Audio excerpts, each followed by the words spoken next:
Oh, hello there, world history students. Welcome back. This is Mr. Deegan with another installment of the VidNotes video series. Today, we're going to be tackling lesson number 3, globalization. Please get out your VidNotes, Unit 1 packet, and turn to page number 6. We're going to be working from page 6 and page 7 of our VidNotes packet. Do you hear that music in the background? Do you recognize the song? It's Gangnam Style by the South Korean pop singer Psy. The last time I checked online, it had more than 2.3 billion views on YouTube. It's the most viewed YouTube video of all time. Most of the song is in Korean, so why did the song become a worldwide sensation?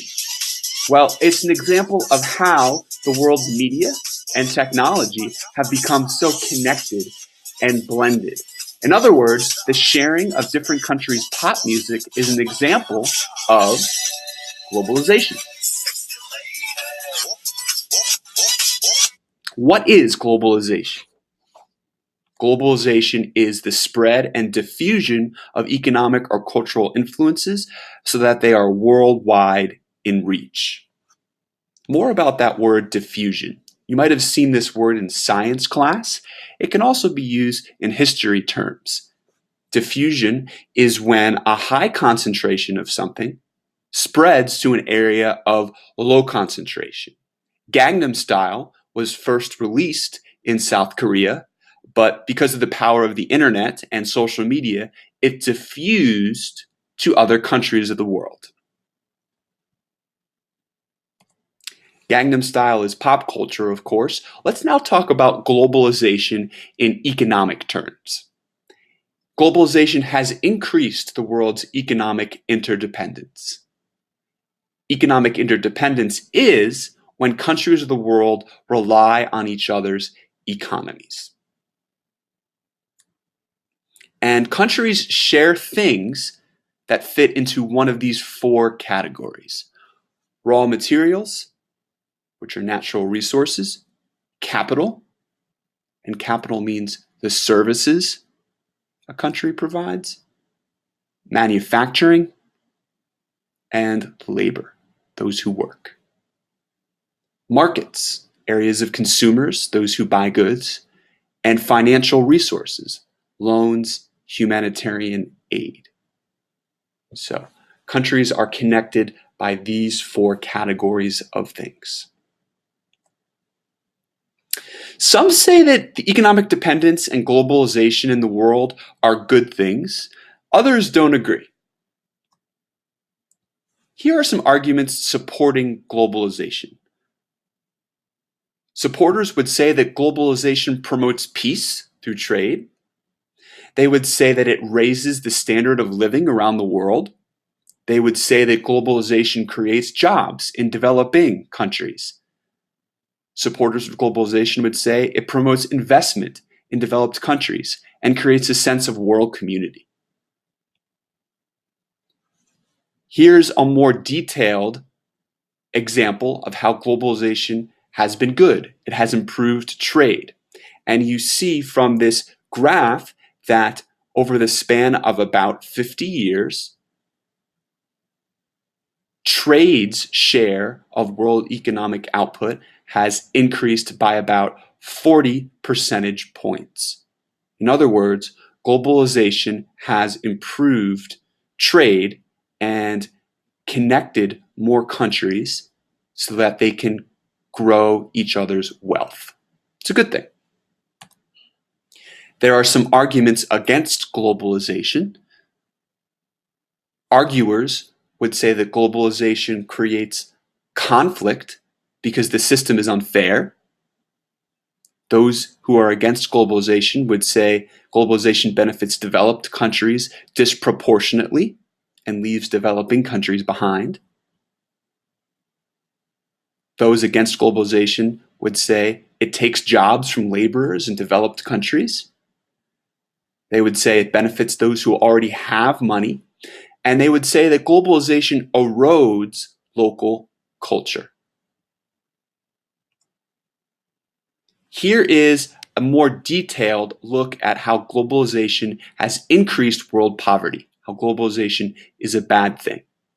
You see from the span of 1820 to the year 2000, the number of people living on less than $1 per day has grown about 500,000. The same time span that globalization has increased, world poverty has also increased. Globalization has also affected how companies do business around the world, not just countries. And we're going to talk about a case study of McDonald's. McDonald's was founded in California in 1948. Here's a picture of its very first store. Since 1948, other countries of the world have had McDonald's built, and you see in red all of the countries today that have one McDonald's, at least one McDonald's in them. There's some other facts and figures. Perhaps you didn't know that the tiny Asian country of Japan had more than 3,000 McDonald's outlets, and that the most expensive McDonald's burger is in the country of Norway. You have to pay $7.18 to get a burger from McDonald's there. McDonald's is one example of a multinational corporation. Here's the McDonald's arches, and these are all multinational corporations. What are they? They're companies that operate in many different countries. And multinational corporations have headquarters that are usually in developed countries, and they have factories that are usually in developing countries. There are benefits and drawbacks to these types of corporations. The benefits are that they create more jobs. They sell goods around the world that are recognizable. They also create inexpensive products. The drawbacks are that multinational corporations may treat workers poorly, and they may cause small local businesses to go out of business. Let's now move from talking about worldwide companies to studying how countries of the world are trying to use globalization to improve their economies. Many countries have joined international organizations to help regulate and stimulate the global economy. We're going to talk about this connection now.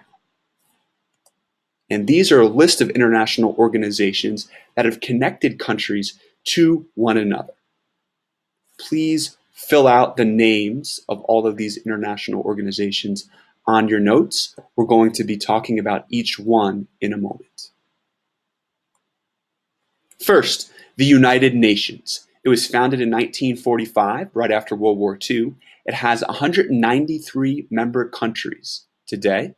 And the goal of this group is to keep peace, to fight poverty and disease, and to provide aid during any humanitarian crisis. Its headquarters is in New York City, and you see the countries of the world and their flags showing they are United Nations members. The United Nations membership has steadily increased since 1945. It started off with 51 members and has steadily increased since then.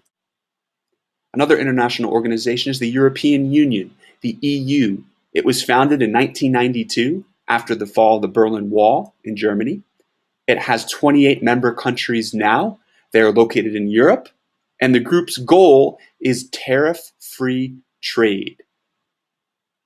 This team of countries trades with each other without having to pay taxes on their imports.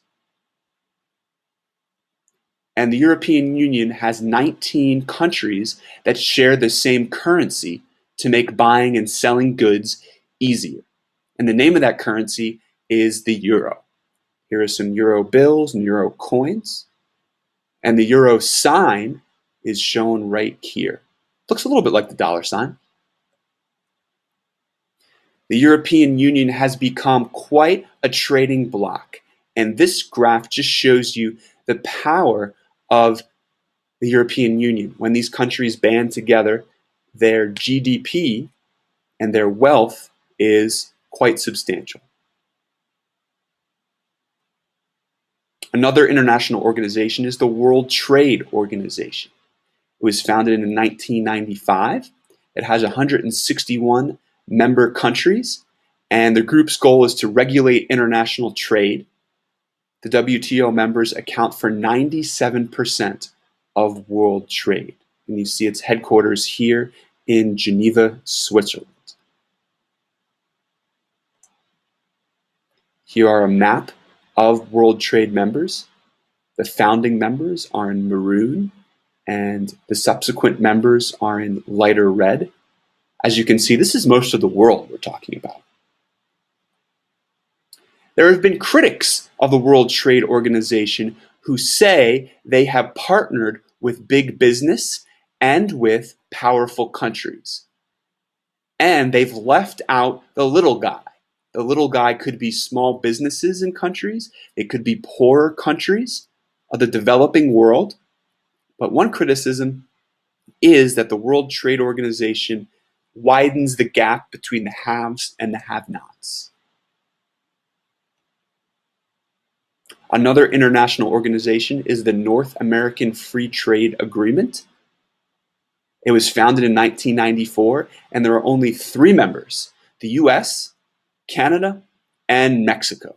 And the group's goal is to eliminate tariffs and trade restrictions in these 3 countries. It is to North America what the European Union is to Europe.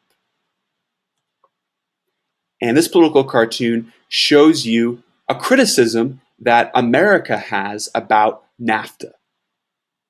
Uncle Sam is on the phone and he is not happy. I don't know, I keep losing socks in it. Socks being jobs, and this washing machine being a symbol for the agreement.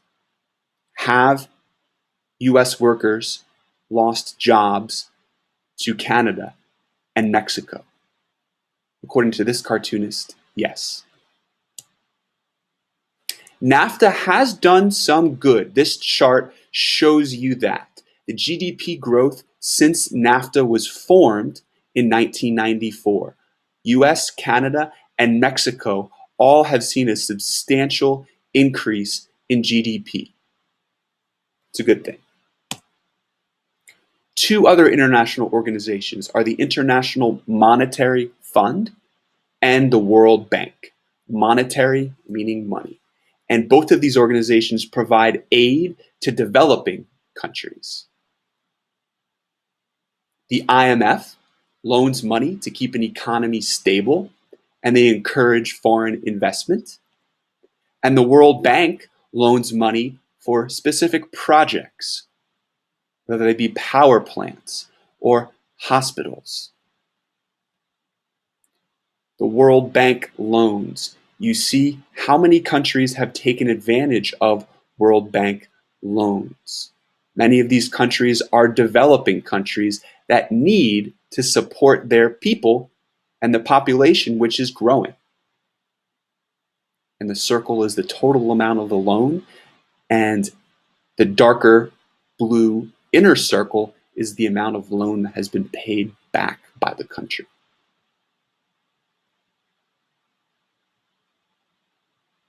The IMF and the World Bank have their share of critics. This is a protest sign. The IMF and the World Bank equals hundreds rich, but billions poor. The criticism here is that the IMF and the World Bank widen the gap between the haves and the have-nots, between the wealthy developed countries and the poorer developing countries. We are almost done. Please now refer to your summary questions and answer those. Lastly, a preview. Next week, we're going to be talking about modern terrorism. Until then, be well.